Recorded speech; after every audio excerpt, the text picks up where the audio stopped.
thank you for coming on out today with us and being part of this special production that we have together for the brothers. And just wanted to just get into your story and just learn more about who you are and your journey in life and whatever enlightenment you can share with us for the brothers to also know. So just want to jump in. Tell us, who are you? What is it we don't know that you'd like to share with us? I'm first glad to be here and super excited for this conversation. So I'm Ryan Wilson. I'm in town, the CEO and co-founder of The Gathering Spot. But I am a husband, I'm a father, and I'm a person that considers myself a community builder. I work every day trying to figure out how to connect folks. Formally at The Gathering Spot, that's our business. We have event space, a restaurant, bar, and workspace. But every day, day in and day out, it's about trying to make sure that we connect the dots. One of the things that I learned about you was that this idea for The Gathering Spot was actually part of a class or project that you and your partner had to complete. Can you kind of enlighten us a little bit about how that idea came out? Sure. So it's funny where life takes you. I did not want to be an entrepreneur at all. I wanted to be an attorney. So I went to Georgetown for undergrad, stayed and went to law school at Georgetown. And it was there that a lot of things started to happen at the same time. So the first thing, I'm talking to my friends about missing the fundamentals of college, right? I'm still at the same institution, but the stuff that was important and special that I didn't really appreciate at the time all went away quickly. So that was access to people that were studying different things, thought leaders coming to campus, access to space. And so we're talking about, well, where did that go? And I was in a class that did encourage us to think about a business opportunity. So I started to kind of put these ideas around a concept. But really the moment that we knew that it was time to get going, I got an email from some friends that simply said, what are we going to do after George Zimmerman was acquitted of Trayvon Martin's murder? Mm-hmm. And I responded back to them with the idea of needing a physical place where we could have that conversation. And that was day zero. And we started working. My business partner is one of my college roommates, and he started coming to my apartment every night. Mm-hmm. And we worked every day trying to figure out how to make the business a reality. Was there something in the DC area that you kind of felt or gravitated towards that it was a safe space? So I worked in DC in the early 90s and for Marion Wright Edelman. So I spent a lot of time on E Street, U Street, a place called Tacoma Station that used to be there, of course, Adams Morgan. But I just remember going to certain areas, in that area, and DC was known as the Chocolate City. Yeah. So when I come to The Gathering Spot, it kind of gets me that vibe and feel of the Chocolate City. Yeah, I mean, so there were places, restaurants, and I mean, even my barbershop in DC, but we started to see that, particularly when you looked at private clubs, and then there were these new spots at the time popping up called co-working spaces. And we thought that it could be interesting to take the traditional model of a private club and bring that together with the workspaces that we were seeing being built. But none of them had the cultural, they weren't spaces that were built for Black folks. Mm-hmm. And we thought that if we combined the physical parts of those models, but that did it in a way that spoke to us, that was really the opportunity. And never looked back. I mean, we've been through a lot of different seasons at TGS at this point, but every season has had a consistent theme that these are the things that we wanted to try to accomplish. So how does it feel now to have opened the DC club? And I know LA's coming up soon, but going back to your roots, basically going back to where this concept was birthed. It's humbling. I mean, many a day. I mean, the original business plan for TGS, we were talking about DC in that plan. We made the decision to come to Atlanta, knowing that it was a still special city that we thought would be a good place to pour a strong foundation. But to be able to be in DC and to see, I mean, this has almost been a decade that I've been working on some aspect of TGS. And so to be able to see that come to fruition is something that I don't take lightly at all. It's a special experience each and every time. It's been a lot of hurdles to get there. So what would be some of the advice that you would give brothers who are being entrepreneurs? And from your experience, that if you could think back to what you know today, if you could tell yourself 3 things that as advice back then, or even 4, whatever you feel, but what would be some key fundamentals that you know today that you wish you would have known at that time as you were coming through getting this together?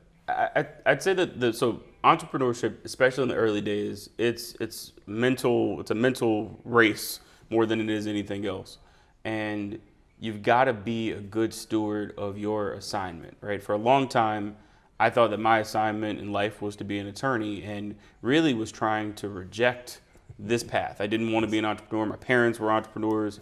And frankly, I mean, I was starting a social club, and I'm not known for being overly social. So folks were laughing at me even talking about doing this. But when it's for you, right, and that thing that you wake up every day chasing and you can't shake it, you've got to listen to that. As cliche as it sounds sometimes, if there's something that you can't, I mean, just a thing that you can't let go of, you got to try to work to understand why that is. I think from there, all good things flow. You have to just be a good steward of your assignment. And then the question I ask myself, it's one of my favorite quotes: do you really want to win or look good losing?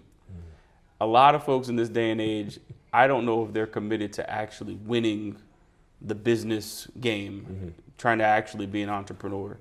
You've got to commit to really trying to build the business and scale it. And if you stay tied to why you guys started and ultimately work it every single day, you'll get there. It's not random though, right? That thing that you're working on, don't look at it as just a thing that's just happens to be with you. I believe that it's uniquely yours for a reason, and so put it out in the world. Our community needs it. I mean, we need to be creating and scaling businesses. No, I think what you said, some very important things there. If it's a drive that you feel, the internal drive, and the whisper in your ear more or less, and in your heart, Absolutely. go after it. And I think sometimes as brothers or individuals, sometimes we either can feel limited, we can feel intimidated, we can actually feel as if, that it's not really going to come to fruition, the fear. Yeah. So what did you do that made it unique for you to drive past that fear? I don't know if I've ever been able to drive past it, but I don't look for it, right? I think that a lot of times, especially in startup culture, folks they've got all these mantras now: fail forward, fail often. I don't know about all of that. I believe that you got to work every day to try to make the thing a reality.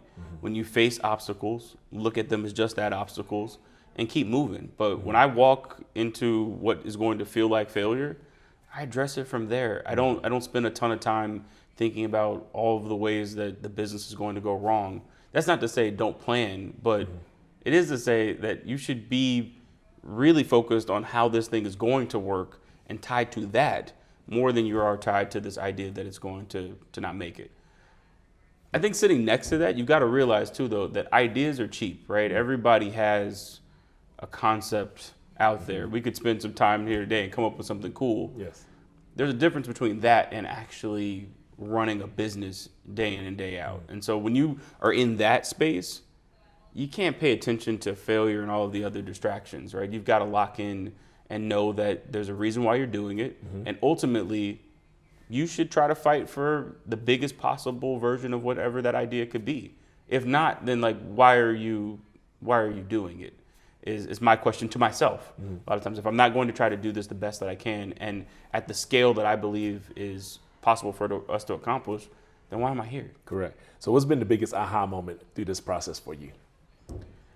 There's been many. We've made a ton of mistakes. But I'd say early on, the biggest aha was just knowing that we had the skill set. I mean, I was 24 when we opened TGS.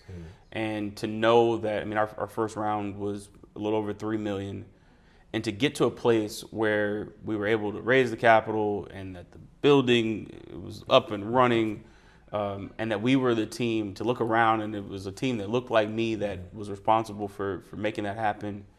That was the first, we can do this. We've made something happen, right? And we've got to continue to press on. But if we could just get to that moment, that was always my thought. If we could just get there, that we'll figure out how to move forward. And so I've been grateful, frankly, that we've been able to just be in the game. Yes. It's been 6 years open in Atlanta, and that's there's a lot of ahas that come over a 6-year time period. I mean, we've hosted 8,000 events at TGS.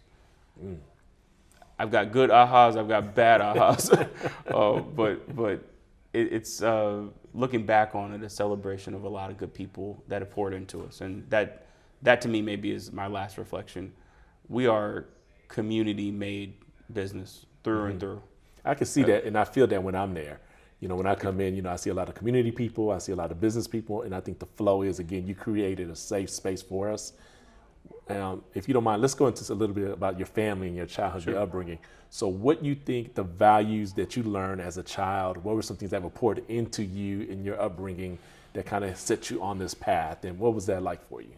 On a really high level, it's hard to become something you haven't seen before. So I was fortunate to see parents that work together every day in business. My dad worked for a company for about 20 years and then had the opportunity to start his own company. And so I watched that company go from 2 people in our basement to several thousand people across the country before they sold that business. So that was the first thing.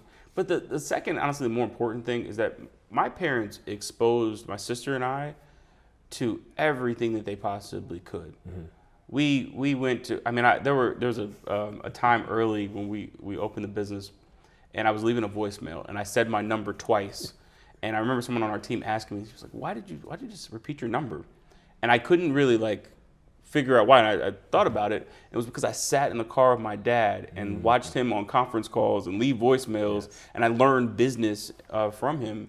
And all of those lessons that I didn't know that I was absorbing, those were the things that really made it possible. And a ton of confidence. Mm-hmm. My folks have never talked to us with any sort of limitations on what we're able to achieve. In fact, one of the first things that my dad said to me when we started the company was like, small ideas will keep you small. So you got to fight for the best possible version of this idea, and that is what I expect from you. Mm-hmm. And that has been some of the best advice, but honestly, just that constant spirit of pouring into. I've never had a moment where I felt like I just absolutely couldn't do it. And I think that that's the result of having parents that never presented that reality for me growing up. They always told us that it could happen. No, that's beautiful. No, thank you for sharing that and being poured into. And I love the part of having to repeat the number, because what I've learned in business as well is that sometimes you do have to repeat it several times in order for people to capture it, because they won't get it the first time. So I do agree with you on that. So I was gonna say, so what attracted you to the 100 Black Men of Atlanta? What about our mission that you felt a calling to come and be part of this organization? Can you explain what that process was like for you? I mean, there are a number of things. I mean, we're talking about an iconic, a legendary institution in the city, and so I'm in the business of trying to understand and build present connections, right? But in order to do that, you've got to understand where do we come from, right? And where we collectively have come from, this organization has been a part of the landscape of what's made Atlanta for a really, really long time. Mm-hmm. To be able to be a part of that is an honor, sincerely. And whether it's the friendship and relationship that's built, or the community service aspects, I think it's increasingly important to make sure that we're not just talking about issues in our community, but that we're actually in the community doing the real work. How has this organization, I know you came in during a COVID class, but what has this been like for you, been able to at least have the access to probably gentlemen that you probably either read about or seen about, Ambassador Young, Hank Aaron when he was still alive, Brother Gooch, just what does that mean for you to have this new network, and how has that helped you along your journey? I mean, I'll say it again, it's hard to become something that you haven't seen before, right? And so what I see every day in this city, and certainly through this organization, long before I was ever a part of the organization, I was poured into from members, brothers that had no reason to, spent time with us, gave us different opportunities that I don't know if we were even prepared for, but they did so because they believed in what we were trying to accomplish. That's special, right? And so now that, yes, I'm formally a part, it's a beautiful thing, but I was able to witness the power of, the gentleman that you just described. It's hard to really put a bow around all of the things that they have accomplished and what they mean to collectively what we're trying to do here in Atlanta. And so I think we've got to continue to highlight that, because these folks are, I don't know if the word trailblazer, I think folks say too quickly, but truly, I only exist here and consider everything that we're doing to be a part of a continuum of people that did things way before us that made it possible. And you can't tell that story without talking about the 100 Black Men. Ryan, I think something that you really said was this organization is about service and you being poured into, even before you became a member many years ago. And you've talked about Ambassador Young and many of the members that were here with us who actually, they didn't get to where they're at because what they did is that they served the community first. Yeah. So what are some things that you can share with us of your commitment to service, your commitment to giving back, and what does that look like? For me, if you are not active and engaged in your community, and for me that's doing work with real folks in real time and understanding real issues. I don't know how well you can understand the city that you live in. And so from the beginning, I've always considered TGS to be a community-based business, which means that sometimes our work leads us to direct action. I mean, we have stuff that folks don't know about. Food service programs. There's food going out of TGS every day to folks across the city. There are a ton of literacy efforts that we have, and members that participate in individual day projects and sometimes sustained efforts. And then a lot of times our work in another form of service is policy driven. How do we frame and give context to whatever the issues are in our community? So all in all, for when I look back on this journey, I want to be able, more than anything, for folks to know, and for me to be able to say to myself that we were helpful. And so service to me is that. It's being helpful to folks and making sure that we're standing in the appropriate gaps. Yeah. What's the point if we're not able to tell that story when it's all said and done? No, definitely. Thank you for sharing that, because I mean, even though I'm a member, you just brought up something that I didn't know that you guys were doing, was like the giving away of food, and that we this community that we're in is a food desert. Yes. You know, just a few miles from you. You are located near Northside Drive. Absolutely. That's Vine City, English Avenue. We're all here on the west side, and the food desert that exists. So I'm sure that the amount of work that you're doing to give back is definitely feeding families that are there. Yeah, I mean, just even that example, we went into a conversation expecting to talk about literacy efforts, and what we heard was our kids can't think about reading because the last meal that they'll have is lunch. And so the decision that we made, and that we've been making for now 4 years, was that we were going to stand in that gap. And I don't talk about it publicly very often, because I think sometimes it should be most times with service work, we're not doing it so folks know. It's not for cameras, and I think too what that does is allow the folks that you're working with or on behalf of to maintain all of the dignity that they should have, right? So we don't talk about it because it doesn't need to be talked about. What exists is we order a ton of food. We could be helpful in that space, and so we are. I try not to make service work overly complex, and I certainly don't try to make it have this feeling that we all have this S on our chest. Yes. This is the work that we're supposed to be doing, and so if you're active and engaged and consider yourself to be a community-based person, you've got to be looking for ways to be helpful for the folks that are around you. Now, thank you for your gift there and the service that you do, because I think that's an alignment that you have actually with the programming that we have. Absolutely. We're actually partnering with Sarah Gonzalez Park coming up this summer, where that's a 30318 area code where Bess and Carrera Scott King are located. They just said they have 5 garden plots, and I contacted Isabel Gonzalez, who runs the park, and said, look, the 100 will be there too. We would at least like 3 of those garden plots, because what we found is that having fresh food makes a difference in the learning and the nutrition and all that for our youth. And it's really funny because we don't talk about it also as an organization, but this past Christmas and we have once a month we hold food drives, with the E100 in our community, because we understand the importance of giving food. And again, we don't do it for press also, but when I get phone calls from Ray, or I get phone calls from mothers that saying, listen, we don't have, I could tell you, I'll make 1 or 2 phone calls, and again, brothers from across our membership would just quickly just say, okay, just go to Walmart, get the gift cards, go to Kroger, whatever you need. And again, it's not about fanfare, but I would say that what most people don't realize about our organization is the heart and the service that our brothers have and the members have, just like yourself. And I like to say thank you.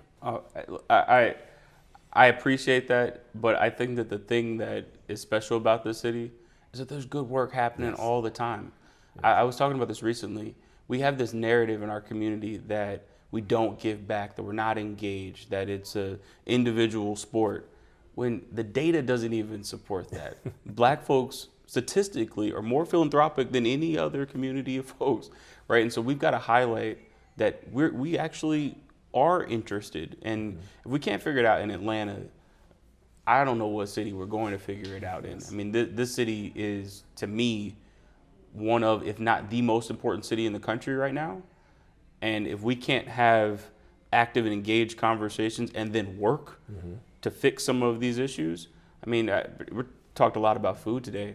We've got to be working to make sure that in a city like Atlanta, the idea that a family regularly doesn't know where their next meal is going to come from, that just simply can't be our town. Correct. And it's organizations like this, when folks come together and get on one accord, that we can actually start to make some meaningful progress and ultimately work towards these not being issues long term. Right. Well, I think one of the things also that I love about the Gathering Spot is that you actually do the food service certification, and that, you know, how you hire our brothers and sisters in the community so they can at least have a step up. And can you talk about what that entails a little bit? Yeah, the biggest responsibility that I have by far are to the 150 people that I have the privilege of working with each and every day. Full stop. The membership community, that's my second obligation. But if my team isn't good, then the membership community won't be either. But I take seriously that responsibility. I mean, I've got a regular payroll, and when I think about what that means, that's a lot of rent, that's a lot of groceries, it's a lot of that's a lot of spend that happens across this city, and we've got to make sure that not only we're a place where people can start their career, but that ultimately they can grow, right? And so we work. You're not going to find, if you look at our leadership team, very few of the people that are in any leadership role started in those roles, and all almost started in a different part of the organization and have grown. My hope is that they stay with us. If life takes them in a different direction for whatever reason, I'm excited that the now floor has been set at a way different threshold, where when they go out to market, they don't come in seeing themselves as a junior coordinator. They come in believing that they're a senior director, right? And so how do we work through our companies to get to that sort of scale where we're producing, either within our organizations, but even outside of them, more folks where the floor for what they expect is different. I'm working on that each and every day, and as we continue to grow, the team grows. I mean, I'll say this as a quick aside. If you know somebody, please go to our website. Okay. At any given time, I've got a ton of jobs that we're trying to fill.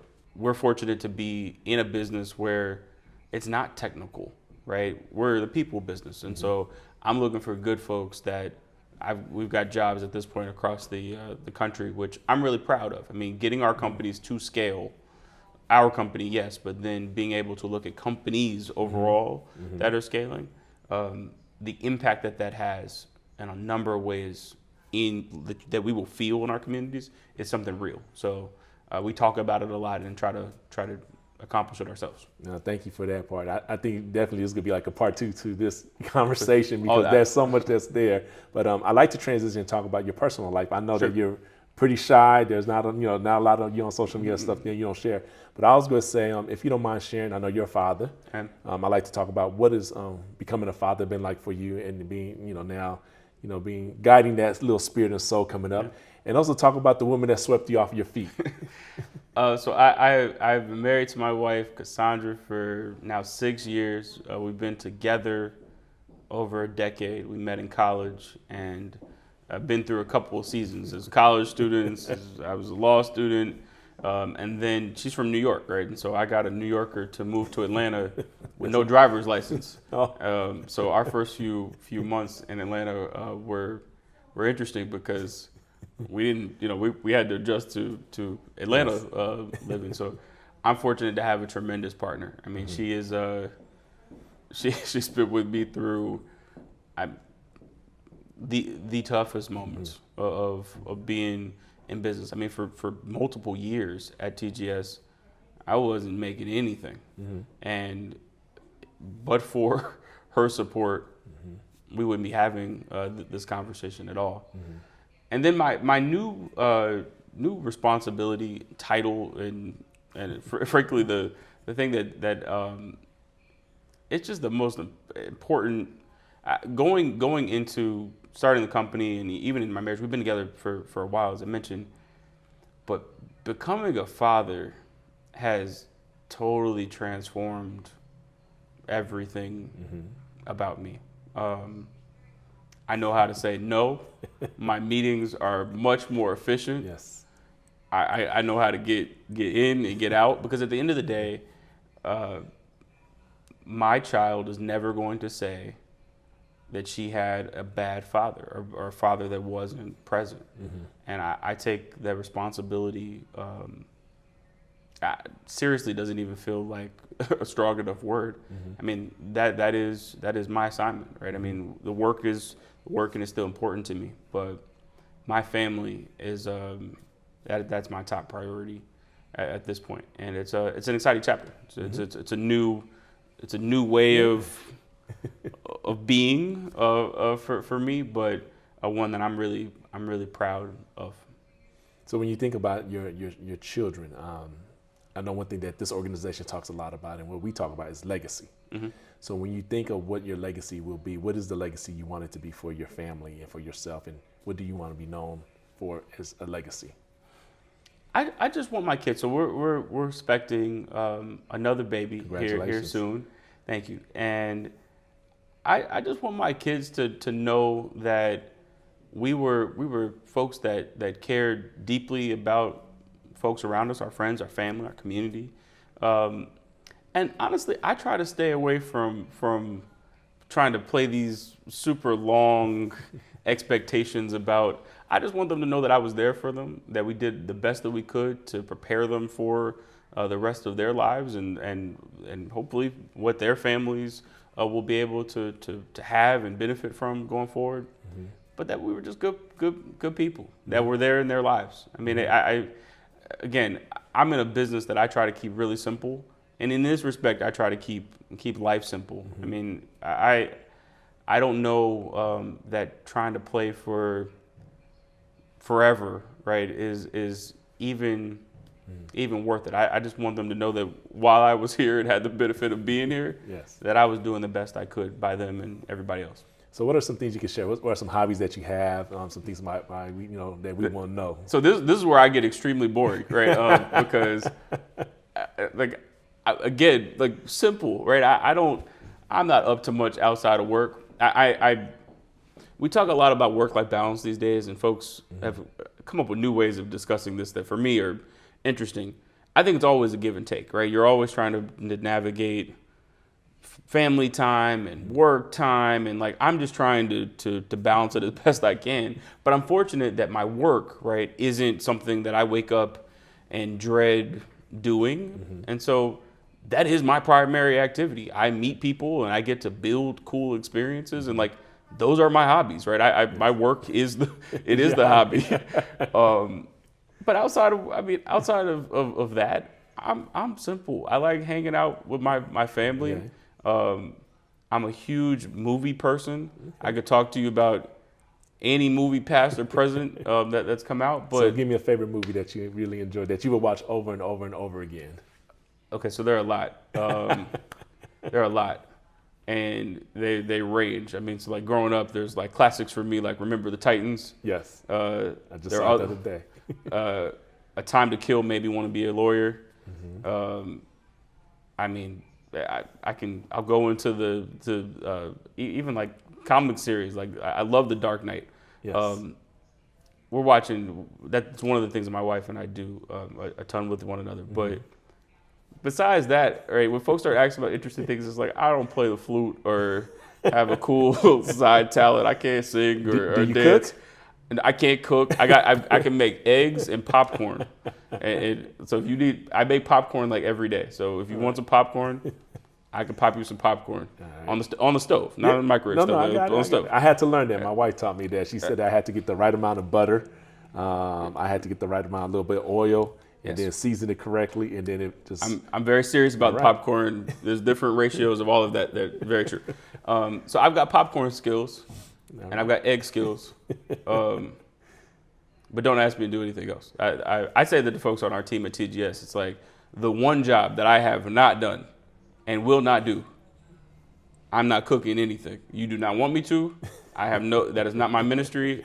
Not going to attempt to try to do it because I wasn't blessed with anything in the cooking. Now, I was realm. gonna say, I know you're from the South, so is there a particular food that you like, or something that your mom or grandmother cooked that is just your favorite? Is there? Yeah, so I almost am hesitant to say it because I'm known. Certainly, growing up, I was known for I would make sure that the macaroni and cheese was preserved. I'm known to move. I would get my piece, and I would make sure that everyone else so everybody else would get they need, but then I would be back to make sure that I had some extra mac and cheese for later.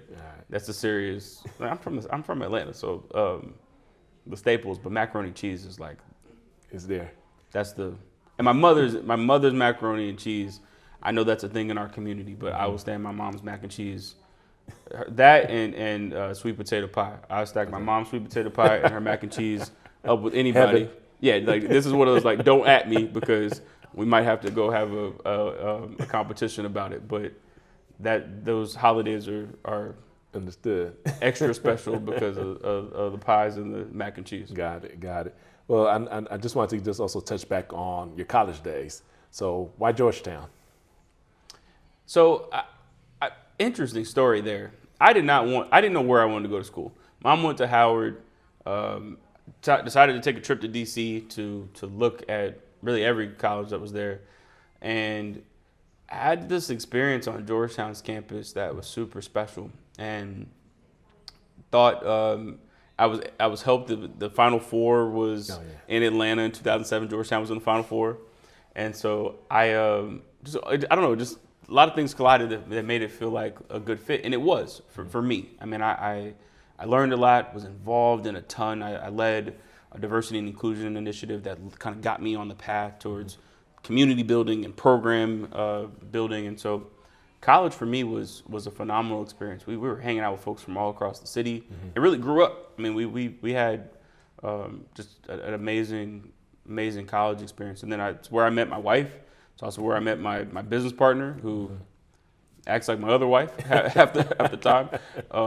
But it became a really special part of your experience. Yeah. Now, one of the things that I learned about Georgetown, because I spent some time on the campus, was that one of the I think it was the second president they found out later on that he was a mulatto. Yeah. And actually he was from born on a plantation here in South Georgia.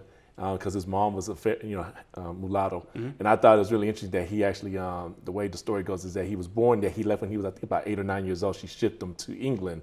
Of course, he went into Catholicism, into the priesthood, and then that's how he was able to then come back and become president of Georgetown. Patrick Healy. A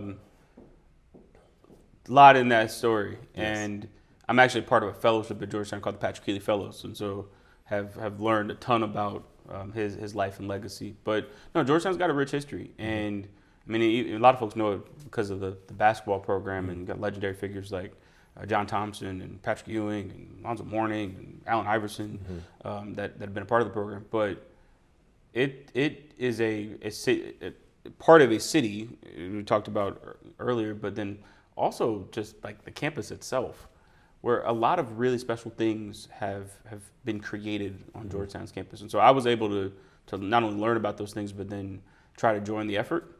And it ended up playing out way later in my life in ways that I never imagined, but in ways that still are powerful.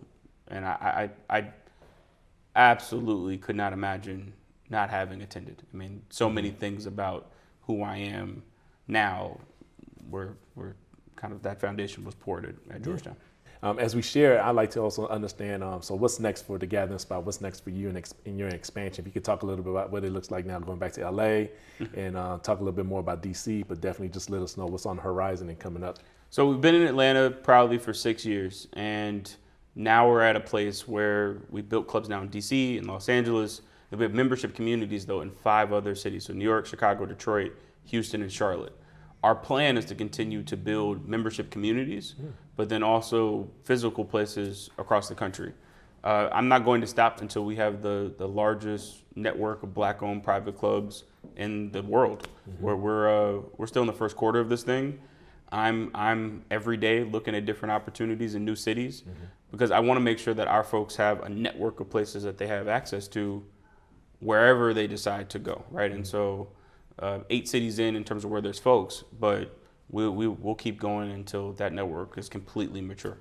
So what can you tell me about the spirit and the feel of each one of these clubs? I know there's Atlanta because I've been here. I haven't been to DC.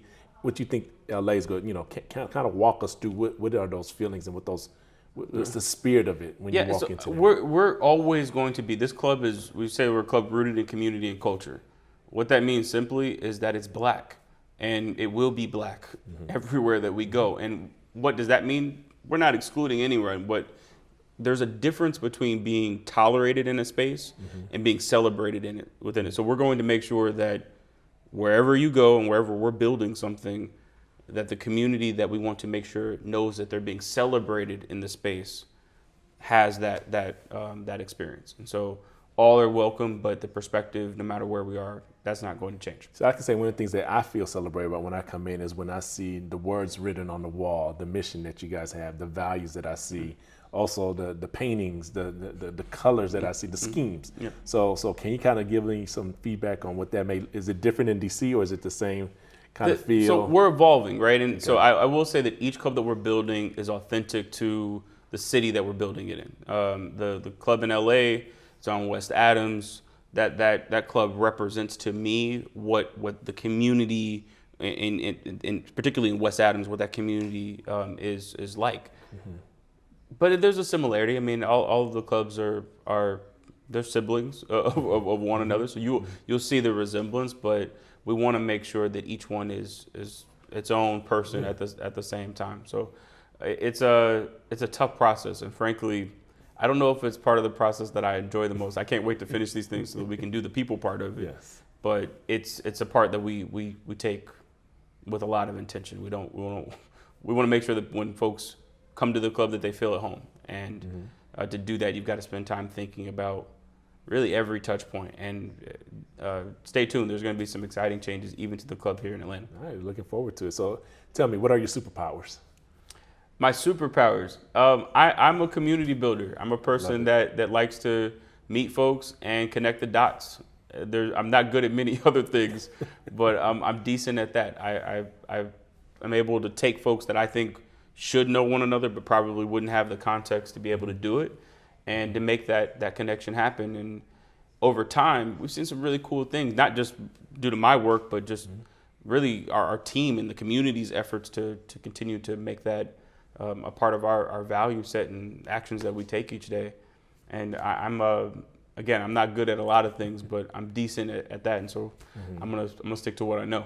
Well, brother, one of the things that I've learned from you and seeing you in action and the work that I know that you've done is that I see you as an architect, a builder of community.